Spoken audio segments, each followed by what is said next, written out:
In a quiet village called Emvaleni, where the wind whispered through the tall grass and the stars blinked like curious eyes, there was a tree no one dared to go near.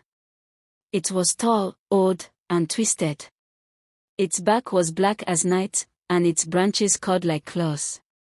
The villagers called it Isihlahla Somthakathi, the witch tree. Children were warned never to play near it. One day, a girl named Lena, who was only 11 years old, walked past the tree while fetching water. She heard a voice, not loud, but soft, like someone calling from a dream. Linnea. She stopped. She looked around. No one. Just the tree. Still. Watching. The next day, Lena told her older brother, Jacob, what she had heard. But he laughed. It's just an old tree, Jacob said. Witches don't sleep in trees. That's a story for babies. But that night, something strange happened. Jacob didn't come home.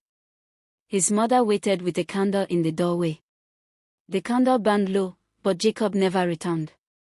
The next morning, Lena found her brother's water jug near the tree. But there were no footprints.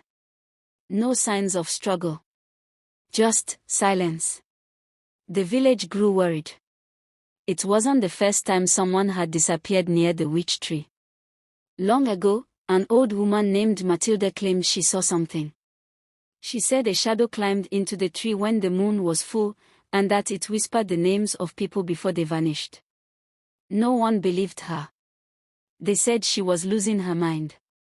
But now, Lena believed.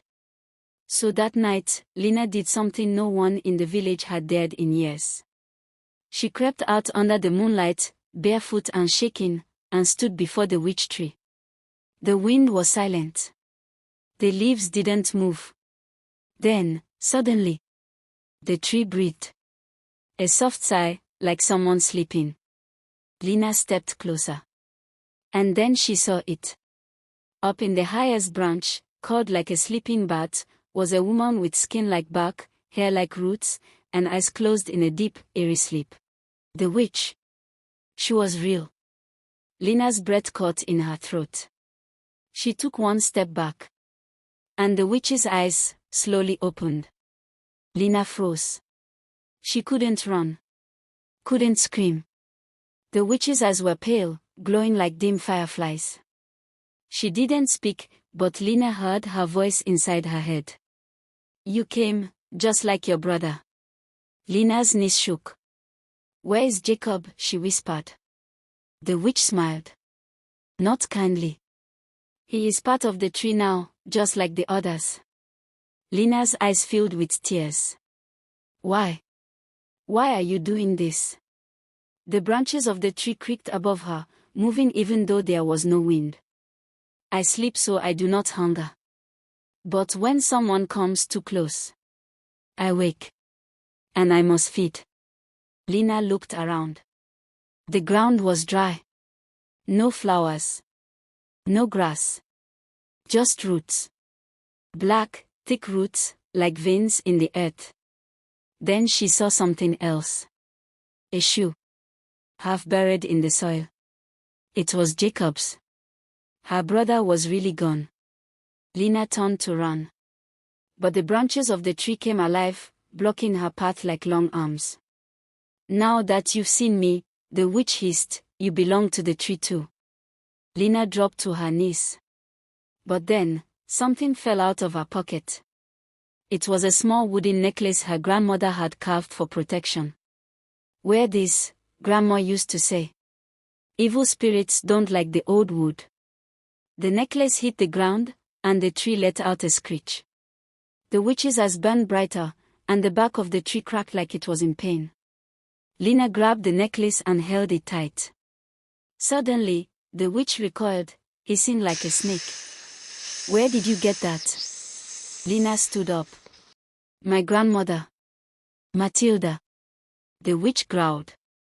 She is the only one I could not touch. That necklace has her mark. Lena took a step forward, holding the necklace high. Let my brother go. The witch's face twisted. I cannot. The tree has taken him. He is part of it now. Then Lena noticed faces. Faces in the back. Dozens of them. Eyes closed. Mouth silent. But one face looked fresh. It was Jacob. Lena's heart pounded. Jacob's face, it was real. His eyes were shut, carved into the back like a frozen scream. But Lena could feel something faint. He was still alive. "Jacob," she whispered. No answer. The witch's voice returned, sharp and cold. "He hears you, but he cannot answer. Not while he's mine." Lena gripped the necklace harder. The wood paused warm in her hand. It was more than just a charm, it was alive. She held it to Jacob's face in the back. The witch shrieked again. "Stop. You will wake the others." But Lena didn't stop. She touched the necklace to the back, and Jacob's eyes flickered open. "Lena," he said, voice distant and hollow. She gasped. "I'm here. I'm going to get you out." The witch screamed louder. Her voice rattled the air. "If you break the bond, the tree will die. And everyone trapped inside will be lost." Lena paused. Lost? What did that mean? She looked at the back again. Dozens of faces. Not just Jacob. Some looked like children. Others like elders. People who had gone missing for years. If she broke the curse, would they all vanish forever?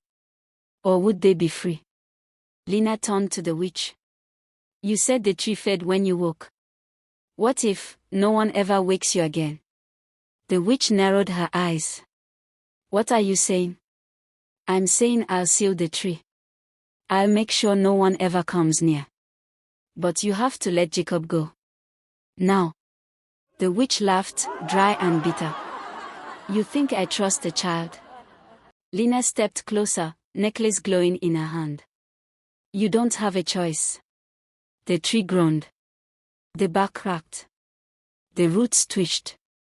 Something was changing.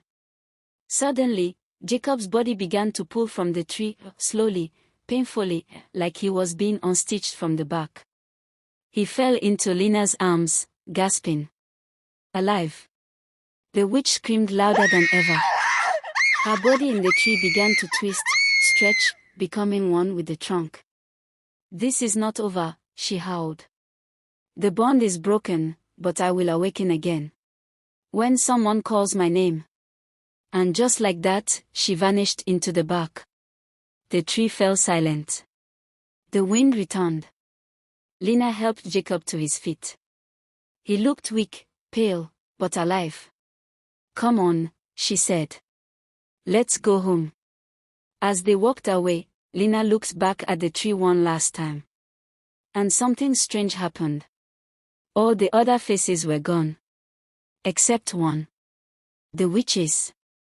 Her eyes were still open. Watching. Waiting. Weeks passed after Lena and Jacob returned home. The village couldn't believe their eyes when they saw Jacob alive. The boy who had vanished near the witch tree was back, quiet, pale, but safe. Lena told her story. Some believed her. Some didn't. But one thing was clear, no one ever went near that tree again. The elders gathered. They built a tall wooden fence around it. Painted warnings in red. And the chief declared, "From this day, no soul must speak of the witch's name. Let the tree sleep forever." Time moved on. Lena kept the necklace close. Every night, she placed it by her bed, just in case. But the witch never came. Jacob slowly got better. He didn't remember much from inside the tree, just a cold silence, and whispers that never stopped. One day, Lena sat with her grandmother, Matilda, beside the fire. "Grandma," she asked softly, "who was she?" "The witch." Matilda stared into the flames. "She was once a woman. A healer. But the village feared her powers, so they cursed her. tied her to the old tree. Over time, her pain turned into darkness. Now she sleeps, but her anger still burns. Lena shivered. What if someone wakes her again? Matilda looked at her, eyes serious. Then may God help us. Years passed. The story of the witch tree became a tale told only in whispers.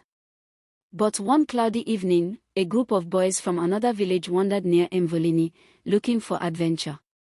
They saw the fence. They saw the twisted tree inside. They laughed.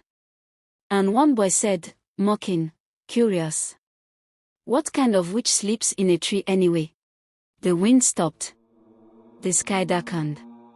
And the tree breathed. From the bark, her voice rose again, cold, cruel, and wide awake. "Someone has called my name." And just like that, she returned.